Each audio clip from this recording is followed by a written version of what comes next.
Hello বন্ধুরা, আশা করি সকলে খুব ভালো আছো। আহারে বিহারে আর একটা নতুন ব্লগে তোমাদেরকে স্বাগত। বন্ধুরা, আজকের রেসিপি কিন্তু পূর্ব প্রতিশ্রুত রেসিপি। মানে এর আগে যেদিন আমি তোমাদের সাথে আলু পাঁপড়ের তরকারি রেসিপি শেয়ার করেছিলাম, সেদিনই আমি কথা দিয়েছিলাম যে তোমাদের সাথে পাঁপড়ের আমি আর একটা ইউনিক রেসিপি শেয়ার করব। তবে এই রেসিপি কিন্তু আমার রেসিপি নয়, এটা হলো আমার বাবার রেসিপি।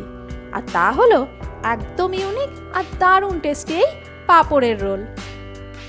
পাঁপড়ের রোল বানানোর জন্য আমি এখানে বেশ কয়েকটা আলু আগের থেকে খোসা ছাড়িয়ে সিদ্ধ করে নিয়েছিলাম। আর আমি এখানে নিয়ে নিয়েছি দুখানা মাঝারি সাইজের পেঁয়াজ ভালো করে কুচি করে, আর নিয়ে নিয়েছি বেশ খানিকটা চীনাবাদাম, কারি পাতাটাও এখানে একটু বেশি পরিমাণে নিয়েছি, আর নিয়ে নিয়েছি ঝালের স্বাদ হিসেবে কাঁচা লঙ্কা কুচি। এখানে আলুটাকে প্রথমে হাতের সাহায্যে একটু ভালো করে ম্যাশ করে নেব। আলুটা কিন্তু আমি এখানে খুব নরম করে সিদ্ধ করিনি, আর ম্যাশ করার সময়ও একটুখানি গোটা গোটা রেখে ম্যাশ করব। যেটুকু অংশ গোটা গোটা থাকছে সেটা আমরা মশলা বানানোর সময় ভালো করে মিক্স করে নেব।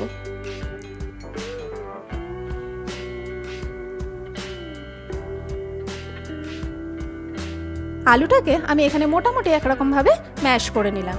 এরপর রোলের জন্য আমরা মশলাটা বানিয়ে ফেলবো। তার জন্য কড়াইয়ে দিয়ে দিলাম সামান্য একটুখানি সাদা তেল। তেলটা গরম হলে এখানে দিয়ে দেবো কুচিয়ে রাখা পেঁয়াজটা। তবে তোমরা যারা সম্পূর্ণরূপে নিরামিষাশী, মানে পেঁয়াজ রসুনও খাও না, সেক্ষেত্রে তোমরা এখানে পেঁয়াজের বদলে নারকেল কুচি ব্যবহার করতে পারো। নারকেলটাকে একদম ছোট ছোট টুকরো করে কুচি করে সেটাকে জাস্ট একটুখানি ভেজে হালকা লাল লাল করে নিও, সেক্ষেত্রেও মশলাটা খেতে কিন্তু দারুণ লাগে। পেঁয়াজটা কিন্তু আমি এখানে জাস্ট একটুখানি সটে করে নেব, মানে পেঁয়াজের কালারটা হালকা একটুখানি চেঞ্জ হবে আর পেঁয়াজটা হালকা একটুখানি নরম হয়ে আসবে। সেই সময় আমি এখানে অ্যাড করে দেব চীনাবাদামটা। চীনাবাদামটা দিয়েও আমি এখানে একটুখানি ভাজা ভাজা করে নেব।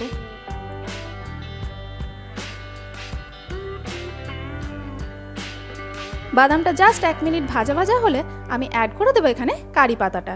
এখানে কারি পাতাটা কিন্তু আমি একটু বেশি পরিমাণে নিয়েছি, কারণ এই কারি পাতাটা এই মশলার ফ্লেভারে দারুণ লাগে। তাই তোমরাও চেষ্টা করো কারি পাতার ফ্লেভারটা বেশি করে দেওয়ার, মানে কারি পাতাটা এখানে একটু বেশি করে ব্যবহার করো।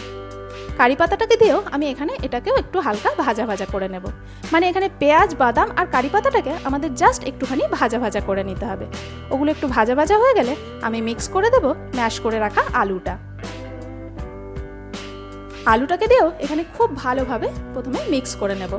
আর আলুটা যতক্ষণ আমি মিক্স করতে থাকবো ততক্ষণ যেটুকু অংশ গোটা গোটা ছিল সেগুলোকেও খুন্তির সাহায্যে অল্প অল্প করে ভেঙে টুকরো করে দিয়ে ভালো করে মিক্স আপ করে নেব।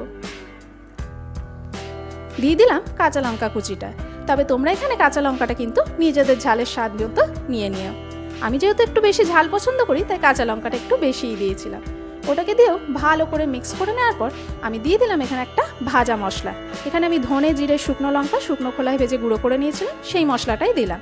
দিয়ে দিলাম আন্দাজ মতো নুন আর বেশ খানিকটা টমেটো কেচাপ। নুনটাও অবশ্যই আন্দাজ করে দিও, কারণ পাঁপড়ের মধ্যে কিন্তু নুন দেওয়া থাকে। আর টমেটো কেচাপটা এখানে দেওয়ার ফলে মশলাটা বেশ একটু মিষ্টি মিষ্টি স্বাদ হবে, তার জন্য খেতেও কিন্তু একটা অন্যরকম টেস্ট আসবে। সেগুলোকে দিয়ে ভালো করে মিক্স করে মোটামুটি আমি আরও 1 মিনিটের জন্য এইভাবেই রেখে দেব। যদিও আমার এখানে সমস্তটাই কুকড হয়ে আছে এবং মশলাটাও আমার ভাজা মশলা, তাও যাতে সমস্ত জিনিসই পারফেক্টলি কুকড হয় তার জন্য আমি আরও 1 মিনিট এইভাবেই রেখে দিয়েছিলাম। 1 মিনিট পর সেটাকে ভালো করে মিক্স করে আমি এরপর গ্যাসের ফ্লেমটা এখানে অফ করে দেব।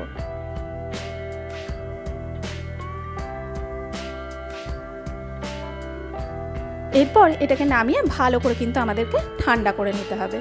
পাঁপড়ের মধ্যে যেহেতু নুন মশলা দেওয়াই থাকে, তাই তোমরা অবশ্যই নুন আর ঝালের পরিমাণটা আন্দাজ মতো দিও। আর যদি তোমরা এটা বাচ্চাদের সার্ভ করো তাহলে এখানে এই মশলার মধ্যে কিন্তু একটুখানি চিনিও দিতে পারো। আমি এখানে ব্যবহার করছি এই সানরাইজের মশলা পাঁপড়টা। আমি কেন এই পাঁপড়টা ব্যবহার করছি তা তোমাদের দেখাই। এই পাঁপড়টা কিন্তু ভীষণই পাতলা আর ভীষণই নরম। রোল বানানোর জন্য আমাদের কিন্তু ঠিক এই রকমই পাঁপড় চাই। নর্মালি আমরা বাজার থেকে এমন কিছু পাঁপড়ও পেয়ে থাকি যেগুলো কিন্তু একটু মোটা হয়, মানে ফোল্ড করতে করতে ভেঙে যায়। কিন্তু এই পাঁপড়গুলো তোমরা দেখতে পাচ্ছ ফোল্ড করলেও কোনোভাবেই কিন্তু ভাঙছে না।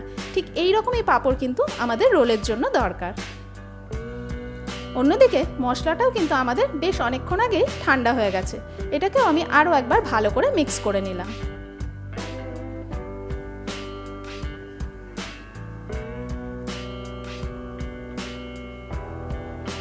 এরপর পালা সেই ইউনিক পাঁপড়ের রোল বানানো। তার জন্য আমি প্রথমে নিয়ে নিলাম একটা পাঁপড়। তার উপরে আমি ওই আলু মশলাটা একটু বেশি বেশি পরিমাণে দিয়ে দেব। এখানে মশলাটা কিন্তু অবশ্যই একটু বেশি পরিমাণে দিও, তাহলে পাঁপড়ের রোলগুলো ফোল্ড করতে সুবিধা হবে। আর আলুর মশলাটা কিন্তু কোনোভাবেই খুব একটা নরম যাতে না হয়, একটু টাইট যেন থাকে। এরপর মশলাটা দেওয়ার পর হাতের সাহায্যে এইভাবে মশলাটাকে আমি প্রথমে ভালো করে সেট করে নেব। তারপর আস্তে আস্তে এটাকে ফোল্ড করে নেব, ঠিক যেরকম আমরা রোল বানাই বা পাটিসাপটা পিঠে যেরকম বানাই সেরকম। ফোল্ড করার পর যাতে মুখটা খুলে না যায় তার জন্য আমি দুটো লংয়ের সাহায্যে মুখটাকে এইভাবে আটকে দেব।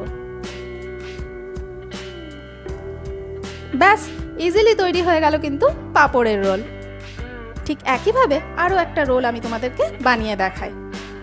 তবে তোমরা চাইলে এখানে মশলার পরিমাণটা আরও একটু বেশি পরিমাণেও নিতে পারো, তবে আমি যেটুকু মশলা এখানে ব্যবহার করেছি সেটা কিন্তু সাফিসিয়েন্ট। মানে ইভিনিং টাইমে তোমরা যদি দুখানা পাঁপড়ের রোল খেয়ে নাও তাহলে কিন্তু রাত্রেবেলা ডিনারের খুব একটা আর গরজ থাকবে না। মশলাটা দেওয়ার পর ভালো করে কিন্তু এখানে সেট করে নিতে হবে। তারপর আস্তে আস্তে এটাকে রোলের মতো ফোল্ড করে দিতে হবে। তবে এই রোল বানানোর ক্ষেত্রে দুটো জিনিস মাথায় রাখতে হবে, সেটা হচ্ছে পাঁপড়টা যেন একদম পাতলা নরম পাঁপড় হয়, আর আলুর যে মশলাটা সেটা কিন্তু খুব বেশি নরম না হয়, মানে আলুগুলো খুব বেশি সিদ্ধ করো না, একটা টাইট মশলা যেন তৈরি হয়। ব্যাস, এইভাবে রোল কিন্তু আমাদের তৈরি হয়ে যাবে। আমি কিন্তু ছোটোর থেকে এই পাঁপড়ের রোল খেয়ে অভ্যস্ত। মানে যদিও এখন বিজয়া দশমীর ট্রেন্ড অনেকটাই কমে গেছে, কিন্তু ছোটোবেলায় দুর্গাপুজোর বিজয়ার পরে যখন বাড়িতে গেস্ট আসতো বা গেস্টদের নিমন্ত্রণ করা হতো, তখন তাদের জন্য নাড়ু, নিমকি, শিরিন নাড়ু, এমনকি আলু মটরের ঘুগনি তো বানানোই হতো।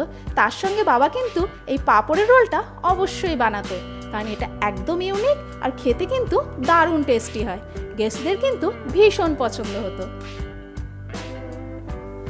এইভাবে আমি এখানে সমস্ত পাঁপড়ের রোলগুলো বানিয়ে নিয়েছি। তোমরা দেখতে পাচ্ছ মশলাটাও সুন্দরভাবে রয়েছে, আর লংটা দেওয়ার ফলে এখানে পাঁপড়ের রোলগুলো কিন্তু খুলেও যায়নি। এরপর পালা রোলগুলোকে ভেজে নেওয়ার। প্যানে দিয়ে দিলাম সামান্য একটুখানি সাদা তেল। তেলটা জাস্ট হালকা একটুখানি গরম হলে আমি একে একে রোলগুলো দিয়ে দেবো। তবে এখানে সবচেয়ে ইম্পর্টেন্ট জিনিস সেটা মাথায় রাখতে হবে, যেদিকে লবঙ্গটা লাগানো আছে, মানে যে অংশটা মুখটা বন্ধ আছে, সেই অংশটা যেন প্রথমে নিচের দিকে থাকে। ওটা যদি ওপর দিকে দাও তাহলে রোলগুলো কিন্তু খুলে যেতে পারে। এরপরে হালকা স্প্যাচুলার সাহায্যে হালকা হালকা করে একটু প্রেস করে দিলে পাঁপড়টা কিন্তু সুন্দরভাবে সেট হয়ে যাবে আর মুখটা কোনোভাবে খুলেও যাবে না। একটুখানি ভাজা ভাজা হলে আমরা অন্য পিঠটাও উল্টে দেব। তবে পুরো প্রসেসটা কিন্তু একদম লো ফ্লেমে করতে হবে, আর লো ফ্লেমে মোটামুটি 5 মিনিট সময় ধরে 2-3 বার উল্টে পাল্টে ভেজে নিতে হবে, যাতে সমস্ত দিকটাই সুন্দরভাবে ভাজা হয়ে যায়। ফ্লেমটা যদি প্রথমেই বাড়িয়ে দাও তাহলে পাঁপড়গুলো যেরকম পুড়ে যাবে, সেরকম পাঁপড়টা সব দিক কিন্তু ভালোভাবে ভাজাও হবে না। এইভাবে লো ফ্লেমে মোটামুটি 5 মিনিট সময় ধরে ভেজে নেওয়ার পর আমি সেগুলোকে তুলে নিলাম, আর পরের লটের পাঁপড়গুলোকেও আমি একইভাবে ভেজে নিলাম। তবে তোমরা যদি বলো এই গরমকালের সন্ধ্যায় কি এই স্ন্যাক্সের আইটেমটা খাওয়া যাবে, তাহলে আমি বলবো অবশ্যই হ্যাঁ, কারণ তোমরা সকলেই জানো পাঁপড় কিন্তু আমাদের ডাইজেস্টিভ সিস্টেমে হেল্প করে। আর এর ভেতরে যে আলুর মশলাটা দেওয়া আছে সেটার মধ্যে তোমরাও দেখলে বিশেষ কিচ্ছু মশলা কিন্তু নেই যেটা শরীরের জন্য ক্ষতিকারক। এইভাবে সমস্ত রোলগুলোই কিন্তু আমি ভেজে নিয়েছি। বন্ধুরা, তোমরা দেখতে পাচ্ছ কি সুন্দর লাগছে, আর ভেতরে মশলাগুলো কিন্তু একটাও বেরিয়ে যায়নি, আর রোলগুলোও কিন্তু কোনোভাবে খুলে যায়নি। তবে তোমরা যদি মশলাটা আগের থেকেই বানিয়ে রাখো, তাহলে বাড়িতে যদি গেস্ট আসে পাঁপড় নিয়ে, তোমরা কিন্তু চটপট 5 মিনিটের মধ্যে এই দুর্দান্ত পাঁপড়ের রোল তৈরি করে ফেলতে পারবে। তবে চেষ্টা করো এটাকে কিন্তু গরম গরমই সার্ভ করার, কারণ গরম অবস্থায় খাওয়ার সময় ওপরে যেরকম এর ক্রাঞ্চিনেসটা পাবে, ভেতরে কিন্তু মশলার স্বাদটাও দারুণভাবে অনুভব করবে। আমার এই পাঁপড়ের রোলের রেসিপি যদি তোমাদের ভালো লেগে থাকে প্লিজ একটা লাইক করে দিও, আর যদি খুব ভালো লেগে থাকে প্লিজ এটাকে শেয়ার করো।